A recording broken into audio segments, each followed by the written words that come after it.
Today on People Now, the countdown to the royal wedding continues. Yeah, we found out why Meghan Markle will not wear the same wedding tiara as Kate Middleton. The beach, made famous by that Leonardo DiCaprio movie, is closing temporarily. We'll tell you what happened. Human rights attorney Clooneys just took a case that's making international headlines. We have details. Welcome to the rebellion. Which star from Ready Player One was singing show tunes on set with Steven Spielberg? We know you're hiding everything, Karen. The ladies of the Real Housewives of Potomac are here live with all the juicy details about the show. It is all today on People Now.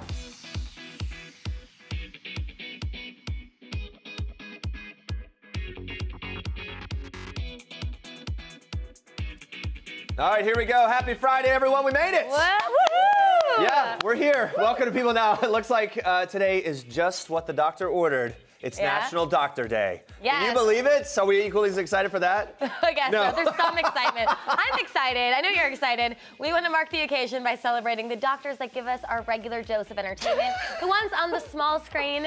So tell us, who's your favorite TV doctor? Let us know. Tweet us at People with the hashtag PeopleNow. Yeah, there you go. Can't wait to hear your answers. But first, here's what you need to know and what's trending for today. There has been so much speculation about Meghan Markle's wedding to Prince Harry. What will she wear? Who will her bridesmaids be? But thanks to some super sleuthing by Town & Country magazine, we are learning that there is one tiara that Meghan Markle will definitely not be wearing on her wedding day. The Cartier Halo. Princess Kate wore the tiara on her wedding day back in April of 2011. The iconic piece was loaned to her by Queen Elizabeth, who received the tiara as a birthday gift from her mother. Now, the tiara was originally purchased by King George VI, Elizabeth's father, for his wife, the Queen Mother, in 1936. It's beautiful and very bridal, no doubt. So how can we be sure Meghan won't be wearing it on her big day? Well, it actually has nothing to do with Princess Kate or the Queen. The tiara is currently on loan to the National Gallery of Australia for a Cartier exhibition from March 30th through July 22nd. And a rep for the gallery says on Meghan Markle's wedding day, May 19th, the tiara will be on display. So there you go. Cartier case closed.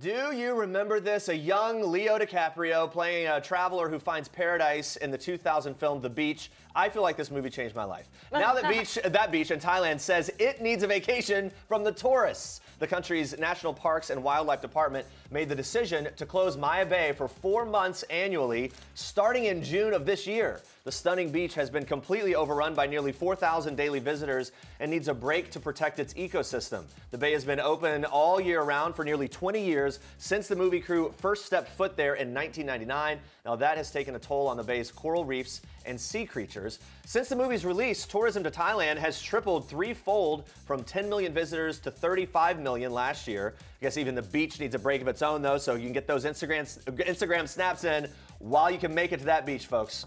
All right, guys, Clooney has a big new project on the horizon. The human rights lawyer has joined the team representing 2 jailed Reuters journalists who have been held in Myanmar since December. They have been accused of violating the country's Official Secrets Act. The 2 were arrested while reporting on the massacre of 10 men and boys in the country on behalf of Reuters. This is according to a release from Clooney's law firm. The pair could face up to 14 years in prison if convicted. Now, in a statement, Clooney minces no words about their case, saying the 2 are being prosecuted simply because they reported the news. She goes on to add, quote, "I have reviewed the case file and it is clear beyond doubt that the 2 journalists are innocent and should be released immediately. Yet they have been denied bail and face 14 years in prison. The outcome of this case will tell us a lot about Myanmar's commitment to the rule of law and freedom of speech." Now, according to Reuters, Myanmar's ambassador to the United Nations said that the 2 were accused of having confidential government documents and were not being prosecuted for reporting on the news. Clooney has fully gone back to work since giving birth to her and husband George Clooney's twins, Ella and Alexander, in June of 2017. This case joins Clooney's slate, which also includes a continued push for prosecution of ISIS sex crimes and the defense of Irish prisoners who were mistreated by the country. You can find out more on this story on People.com. All right, Andrea, what is going on in Star Trek? A lot of things in Star Trek. We are finding out if the Weeknd is suffering from a case of a broken heart in today's edition of Star Trek. Take a listen. I know relationships my enemy, so stay away from me. I'm warning you. Well, those are some very intense lyrics. Singer The Weeknd dropped a 6-song EP on Thursday titled My Dear Melancholy. The songs on the album have many speculating if the album is about his split with singer Selena Gomez. The Weeknd, whose real name is Abel Tesfaye, and Selena dated for 10 months in 2017 before the pair split up in October of that year. One song on the album in particular, titled Call Out My Name, is really stirring the pot here. So in it, Tesfaye sings, I almost cut a piece of myself for your life. I don't know, I mean, it sounds like a potential reference to the kidney transplant Selena received last summer, but while we sit here and speculate, fans are already sounding off on Twitter. Kimberly from Brooklyn actually thanked Selena Gomez for breaking The Weeknd's heart. It's a little harsh, I guess she's just really feeling his album. Devin co-signed that thought, saying, quote, we gotta thank Selena Gomez for making The Weeknd go through the pain that he did that caused him to make this album. Jeez. Twitter user Yash took it another step further. He even broke up with his girlfriend just so he could, quote, get the full experience of The Weeknd's new album. I don't know. I'm not sure I condone that. Don't break up with people because of this album. But give her credit, though. Yeah, these guys are tough. We'll leave it to you to be the judge. The Weeknd's new album is currently streaming on Spotify, so go check it out. Sometimes, like, I'll wake up in the middle of the night and I'll look around and I'll think, do I really have her? Ooh. Like, do I get to have her? It's because for 51 years I woke up without her. Yes. So it's a strange feeling, but it's like I still can't believe it. I never get sick of hearing Hoda Kotb gush about her little girl. The Today Show anchor stopped by the Dr. Oz show where she opened up about her life-changing first year as a mom with Haley Joy. In the interview, Kotb tells a story from days after adopting Haley, telling Dr. Oz that a woman stopped her on the street and asked if she had any children. Kotb saying she burst into tears because she was finally able to say she had a daughter for the first time in her life.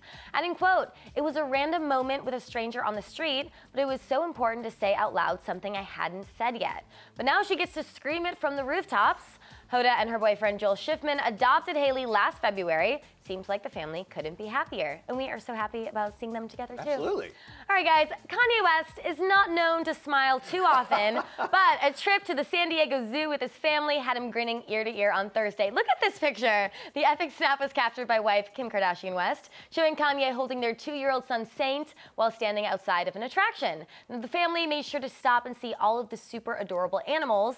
But of all the Wests, it's clear that North had the best time. She fed the elephants, hung out with a pretty hungry-looking hippo, even threw up a peace sign at one point while posing with an elephant. Casual. Kim Kardashian thanked the San Diego Zoo for hosting her family. Now, Kim's mother, Kris, regularly took her to the zoo with her sisters and brother Rob growing up. Looks like the tradition has been passed down. Very cute.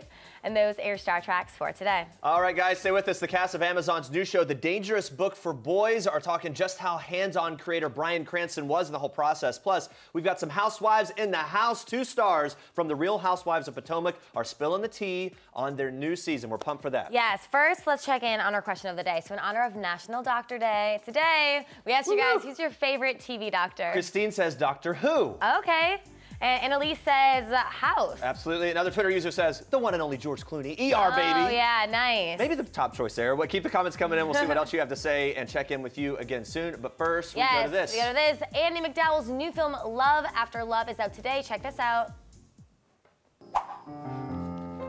I just lost my dad. My father passed away. We'll follow up in a day or 2 and see how you're coping and how you're doing. Oh, thank you. As you can see, Andie stars alongside the talented leading man, Chris O'Dowd. Yeah, she plays his mother. The two have a very complicated relationship that only becomes more strained as the story progresses. Yeah, and it turns out the tension between the 2 actors on screen wasn't too far off from what was actually happening behind the scenes. He really took control of the set in a lot of ways, which got on my nerves. And Really? It did, because I'm a strong woman. But once I released control and just let him do his thing and joined in and did it his way, I really enjoyed the process. It was fantastic.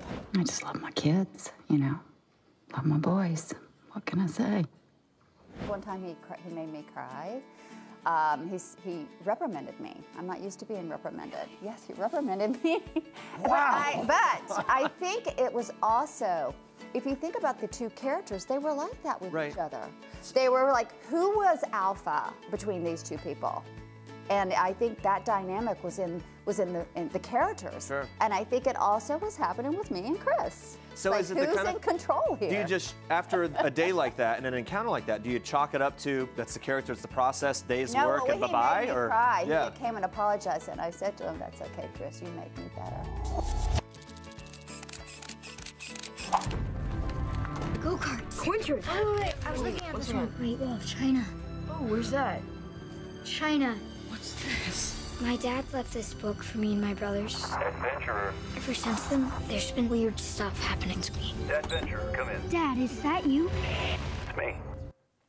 The Dangerous Book for Boys is a brand new Amazon original series about a book of life lessons left to 3 young boys by their dad before he died. Really exciting, magical, full of adventure and fantasy, and all 6 episodes are available to stream on Amazon Prime Video starting today. Yeah, now the show is created, co-written, and executive produced by Bryan Cranston, which is awesome, and it stars Aaron Hayes, Chris Diamantopoulos, and Swoosie Kurtz. Here's what the show stars had to say about working for Walter White himself. To be working for Bryan Cranston, who I just trust implicitly, He's his the artistic patron saint of vision. actors, man. He's an actor's actor, so you're like, oh, I can, I'm in a safe space. Yeah, speaking of Bryan Cranston, how much was he involved in the show? Like and kind of 100%. Oh yeah, well, I mean, it was his idea. Yeah. So he's a real writing producer in every sense of the word. He was involved in the color of T-shirts. Oh wow! So this wasn't like, oh, my name's attached. No. Walk away. And I can't imagine. I can't speak for him, but I can't imagine that Bryan does anything like that. I can't imagine that he's like put my name on that. He cares. He just cares. He's the cares. most authentic person. I know. It's infuriating because he's everything I hoped he would be. And when I grow up, I want to be just like him. Everything I need him to be. There you go. Yeah, no, there you go. Was he on That's set good. about Yes, it? he was on set. Yep. He came up with the idea of how to create a narrative out of this book that's basically just an encyclopedia of knowledge for kids. There was no story to the Dangerous Book for Boys. So, no, I think this is a real passion project of his. And you can feel it. This $5 million tax situation. Now we're clear. This is why she moved to Great Falls. Read my lips. Karen is debt-free and loaded. Dang, Miss Huger, this is nice. There has been some talk that Karen doesn't actually live in that house. We got to do a drive-by. We know you're hiding everything, Karen. Okay, looks like season 3 of The Real Housewives of Potomac is loaded with a whole new level of drama. So here to break it all down for us, Housewives Karen Huger and Gizelle Bryant. Hi, ladies, how are you? Hi, good morning. Good to see you two look absolutely fabulous. Thank The colors you. and everything. And we did not plan this. Well, it's working. Whatever's happening is working. Let's jump right into it. Sure. So, Karen, we saw some mention of this in the trailer, but reports were published in July saying your husband Ray and his company owe millions of dollars in back to federal taxes. Now, are the stories true? Are the reports true? They're true to an extent, and the good news is that we're great. Ray came out on a good side. I can't tell you everything, but I'm very proud of him. All right. How has this businessman. affected you? I mean, how's it affected you mentally in your relationship and also your spending? You know what? My spending. Oh my God! The budget came into play there. Of course, you're gonna. If you're a good wife, you'll budget. You'll put yourself on a budget. But I'll say that it actually made my family stronger because material things come and go. You know what I'm saying? And then, but if you have the love of your family, your children, your mom, your dad, your brother, your sister, we pulled through and we're better for it. Yeah. So I think it'll be a shining example to anyone who's facing that adversity because bad things happen to good people. Yeah. And once the story unfolds, you'll see that Ray didn't deserve that, but it can happen to anybody. There you go. And the thing about that, serious things happening there, but in the context of the show, some interesting things happen. Gizelle, in the trailer, we see you looking into Karen's tax situation, maybe even dressing up to see if she actually lives in her house. Why were you so curious about those finances? They want to live there. Really? No, I mean, we really, when Karen was going through this, she never kind of gave us a straight answer because she felt like it was none of our business. Okay. But she doesn't realize if you don't tell us your business, we're going to be in your business. We're going to find out one way or another. I realize it, and it makes for good TV. And so, Karen, how has this affected your marriage with Ray, especially in terms of like everybody being very interested? Yeah. You know what? Actually, Ray and I are blessed. We have a 21-year marriage. We're going on 22. Adversities and challenges are going to come. I mean, Ray and I both don't come from money. We made money. So again, you can have money one day, you may lose it, but you can get it again. Okay. It actually made us stronger. It bonded us in a way that you know, we had to find each other again. And That that's makes a lot keeping of it real. sense. Makes a lot of sense. Yeah, I love him. And so we were just he being loves me. nosy out of love. Right, of course. No, Everyone's a little All nosy. of them want my life. Really? Y'all believe that? I have no opinion. Now, on the show, you two have had some epic battles in the past, but you're obviously here together. Seems like you're getting along. You might have another epic one right now. Yeah, but have you No, we put just the keep it troubles real. behind you? Well, Karen and I love to love each other, and we do it in a different way. I mean, we do have our battles, we do have our issues, but at the end of it, we always apologize when one is wrong. That's typically me. She's wrong all the time. You can even admit it, yeah. I can. Which is cool. I can. Which is cool, And that's what Karen I love always about her. forgives me. Not always. You know, I got one thing. Yes. Is there one thing left? But yeah, I'll save it for the show. Okay, we'll save it for the show. Wow. Okay, so Gizelle, you have a habit of kind of hazing the new girl. We saw in season 1 with Ashley, season 2 with Monique. How did you do with Candace? Candace, I really don't know her. I really didn't spend a lot of time with her. Karen spent a little bit more time with her. So I'm gonna say, like Mariah Carey, I don't know her. Okay, you don't know her, you like her. I like her. She's a ball of energy, and she's fresh. She brings a newness, you know, and I like that about her. Did you feel like she got hazed? Absolutely. Did she? Swatted her down the line. No, She is brutal. The little bit that I do know of her, I do like. Okay. Yes, unlike some of the other girls in the past, I do like Little Miss Candace. Okay. Yeah, I would not want to be hazed by you. No, you don't.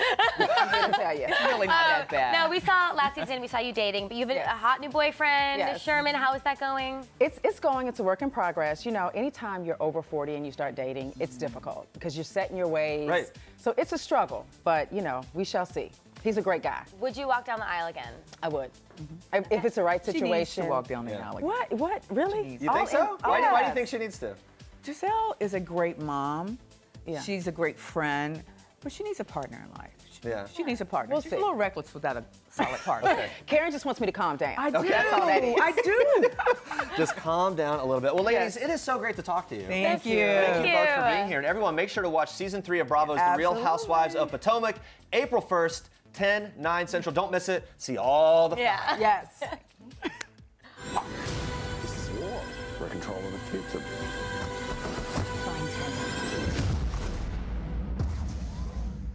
Welcome to the rebellion.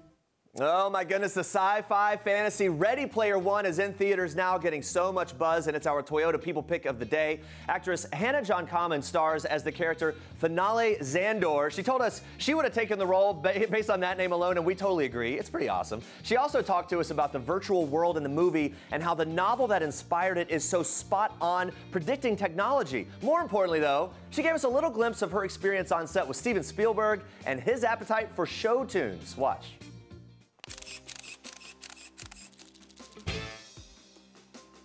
He's just a legend. He's the legend that you watch. He's the legend that you hear about. He's the legend that you've met. He just has the Spielberg touch. It's unexplainable, and he is so quick, and his team have been around with him for years and years and years, and everything, he just knows exactly what he wants. You just have fun. You feel so comfortable and free to be able to play in a space with this incredible kind of fantasy movie, and that's exactly what it's going to be. And he said that making this film was one of the toughest, most sleep-depriving experiences that he's ever had making a movie. Was your experience Well, that he didn't way? show it. We were singing show tunes on set. Oh, really? Yes, we would sing loads. We'd sing Singing in the Rain. We'd sing loads of show tunes. So I love it. Yeah, he didn't show it. I just came here to escape, but I found something much bigger than myself.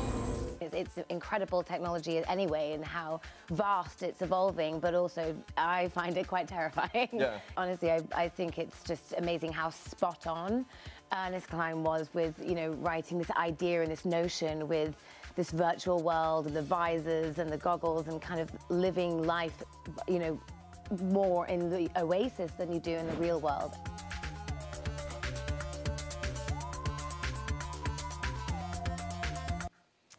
All right, let's check in on our question of the day one last time. Want to know, who's your favorite TV doctor? In honor, it's National Doctor Day. One Twitter user says, perhaps the most obvious, Dr. Oz. Okay. Which is a really good choice. Zach Braff? That's a great one. That was my vote is Zach Braff. We just had him in, and that's a good throwback doctor. I'm going to say my vote is Zach Braff and Donald Faison together as a pair, because they are true life bromance off screen, and had just this great thing on screen. My other vote, Patch Adams, Robin Williams. That was like one of the best like cinematic depictions of a doctor doing really, I mean, it was such a heartwarming movie. Another vote for me is to all the real doctors out there, because this actually is about real doctors. Yeah, real doctors, it turns out. No, we love the doctors in entertainment, but like also shout out to like the awesome doctors. That are changing people's lives. Yes. And doing their thing. It's like really important stuff. All right, guys, we're going to have a new question of the day on Monday on People Now. You can come back at 8:30 a.m. Eastern for that. Also, coming up next week, Tyra Banks and her mother will be here talking about everything from beauty, body confidence to their new book, plus the Blockers cast. Yes, John Cena, Leslie Mann, and more, revealing all in a People Now Confess Sesh. We love it. That sounds like an exciting Confess Sesh. It all right, is, thank you so much for watching. For now, we leave you with one last thing from pop band The Shadowboxers. Enjoy. Have a great weekend. Hi, we're the Shadowboxers, and this is One Last Thing. The last time I was starstruck. All right, guys, let me jump in on this. Yeah. Oh, yeah. So a few days ago, we were playing a show in San Francisco, and Terry Hatcher, who played Lois Lane on Lois and Clark, the TV show I watched every day in the 90s growing up, was there. And I didn't know how to handle it. The last song stuck in my head. Wouldn't it be nice if...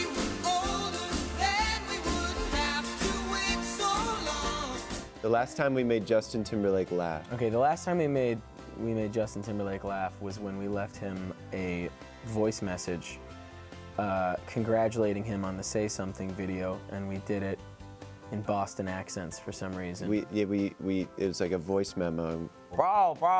Hey, bro. Hey, bro. Super proud of you and your whole team, bro. Proud, it's amazing bro. what you've been Video's able to do. great, bro. We love it, bro. It's hard to do, but you've really managed to do something spectacular. It's really freaking awesome, bro. It's pretty great. And he called us right back like 30 seconds later. Yeah, he was laughing.